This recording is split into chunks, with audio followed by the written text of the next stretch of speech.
Friends, Andrew here. Welcome back to Joe Tutorial.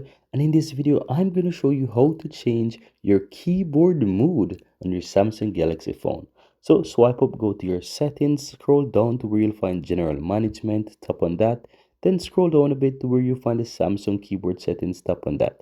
Now, if you scroll down, you will find an option that says mode. Click on that, and from here you can switch between modes. So as you can see, the first section here is a portrait view. You can switch between standard, one and even floating keyboard, right?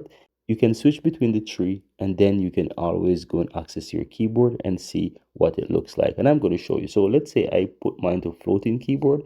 I can simply go ahead and minimize, and I can swipe up, put somewhere, and as you can see, my keyboard now looking floating.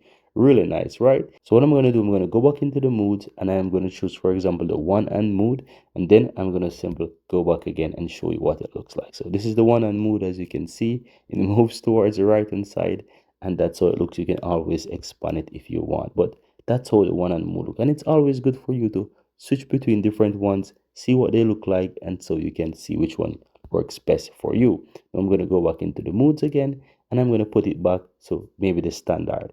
Now here on the landscape view, you can choose if you want to split, if you want to float, or you want to just leave it to the standard. But these are the different modes, guys, that you can choose between for your keyboard. I really hope you found value here, and if you do, give this video a like, let me know in the comments below, and also hit that subscribe button if you're seeing the channel for the first time. Thank you guys for watching, and see you next time.